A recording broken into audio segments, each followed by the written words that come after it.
अमृत कल मैं बात कर रहा था कि जिंदगी की डायरेक्शन, दिशा, एक बच्चे का जब बचपन है उसके बचपन से शुरू करके आखिर तक, ख़ास तौर पे पहले 10 साल में, पहले 12-15 साल में तो उसको कोई ऐसी डायरेक्शंस, कोई ऐसा रोड मैप, एक ऐसा खाका, एक ऐसा ज़िंदगी का नक्शा पकड़ा दिया जाना चाहिए जो ज़िंदगी के मकसद को पूरा करने की तरफ जाता हो।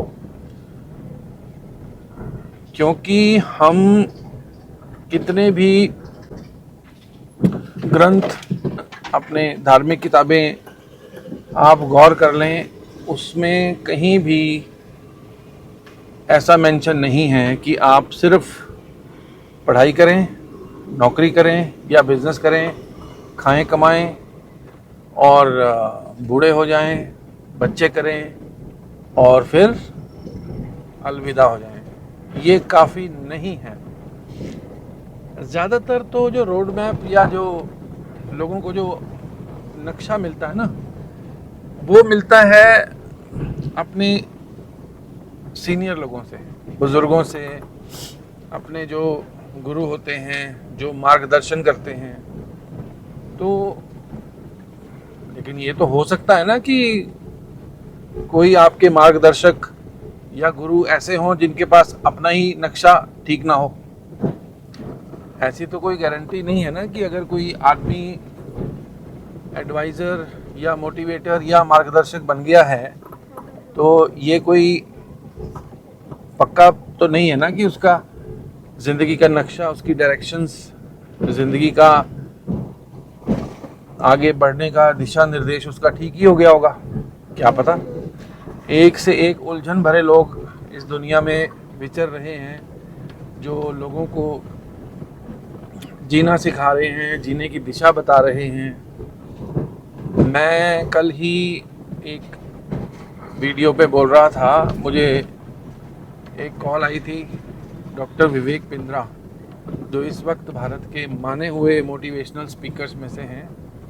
उनके ऑफिस से एक लड़की का फ़ोन आया था मुझे मोटिवेट करने के लिए कि मैं अपनी फाइनेंशियल स्टेटस को बढ़ाऊं, अपनी जो इनकम है उसके और ऑल्टरनेट सब्स्टिट्यूट रास्ते बनाऊं, ताकि एक इनकम अगर कम हो जाए तो बाकी इनकम्स भी चल पड़े। तो खैर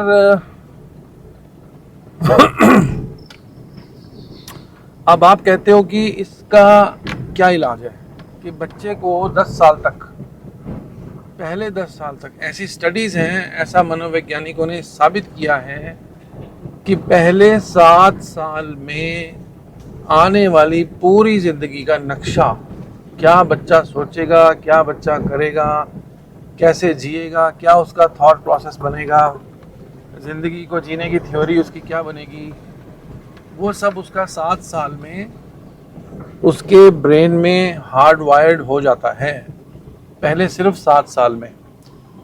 तो उसकी हमारी कोई प्लानिंग होनी चाहिए, स्कूलों के ज़रिए हो, घर के ज़रिए हो, कोई और सरकारी ऐसी संस्था हो जो इस तरह के काम करती हो, है ना।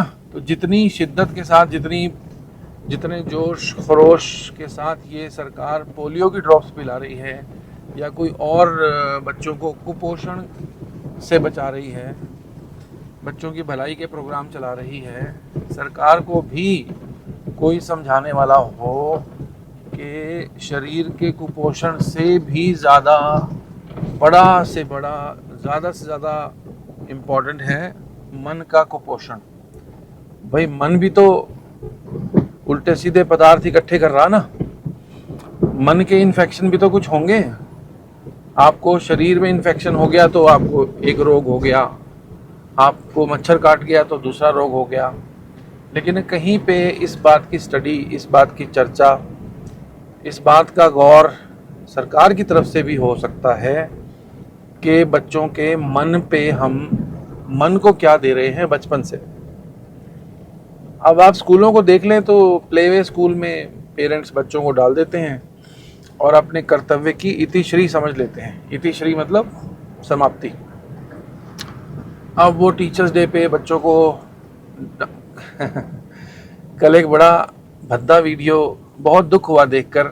आसाम का कोई स्कूल है, वहाँ पर एक 7-8 साल की बेचारी बच्ची को बहुत कम कपड़ों में, मुझे बोलने की ज़रूरत नहीं है, इस वीडियो को सुनने वालों ने ज़रूर वो वीडियो देखा होगा, और काफ़ी वो अजीब क्यों कहें, अश्लील भाव भंगिमाओं में उससे वो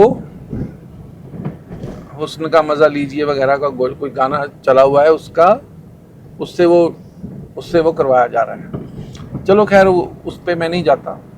नॉर्मल जो प्ले वे चल रहे हैं, उसके अलावा भी जो प्ले वे चलते हैं, उसमें भी क्या कराते हैं? ठीक है, एक दो कुछ कविताएं करवा दी, कुछ उनको खाना खिला दिया बच्चों को। मैंने सुना है ऐसे प्ले वे भी हैं जो बच्चों के सोने का इंतज़ाम भी रखते हैं कि बच्चा थक जाए, बोर हो जाए टीवी देख देख के, तो वो सो जाए। प्ले वे स्तर पर ही कोई जागृति, कोई मन को, बच्चों को रोशनी कि भाई जीवन का रोड मैप ये है, जीवन का नक्शा ये है, ये होना चाहिए। सरकार को क्या करना है? जैसी लोगों की समझ है वैसे ही सरकार उनको सौगातें दिए जाती है। लोगों की समझ है कि पैसे बच जाएं, शिक्षा फ्री हो जाए, बिजली फ्री हो जाए, या इसको जो टीके लगने हैं बच्चे को वो फ्री हो जाएं, मिड डे मील अच्छी मिल जाए, किताबें, यहाँ पे हिमाचल में लड़कियों को साइकिल भी देते हैं सरकार की तरफ से।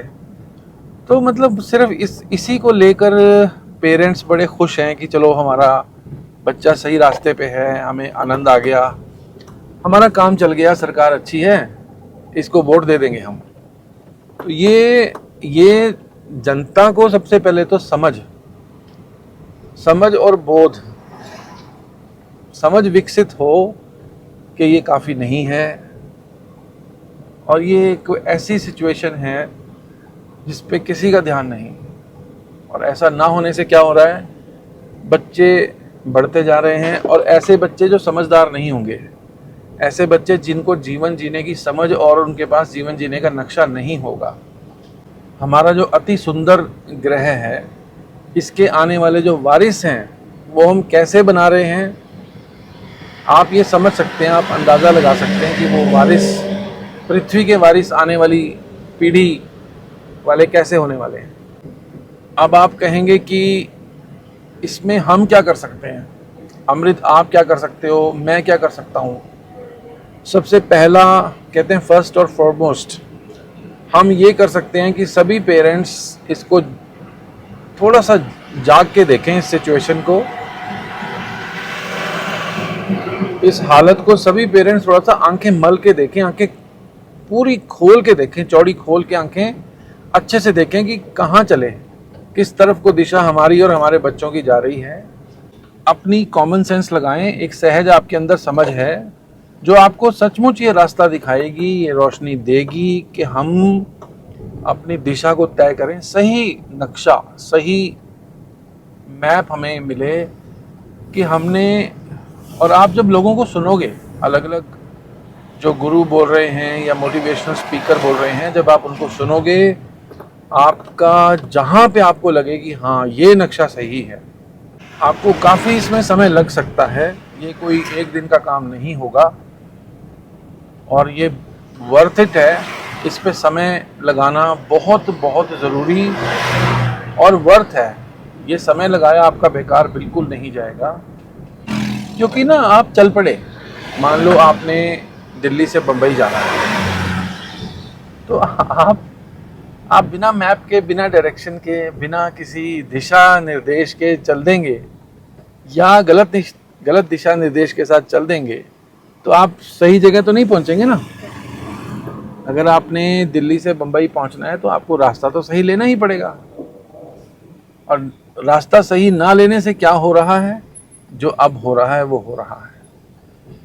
तो सभी से इतना ही अपील हम कर सकते हैं कि अपने रास्ते की पहचान सबसे पहले, फर्स्ट एंड फॉरमोस्ट, पहला काम है रास्ते की पहचान। आप खुद समझदार हैं, कहीं भी आप जाते हैं तो पहले रास्ता ही तो पकड़ते हैं ना, सही रास्ता।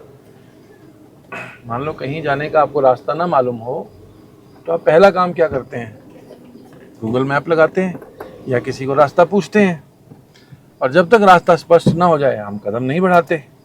इतनी समझ तो सबको है ना। चलो जी, आज इतना ही, बाकी कल। धन्यवाद।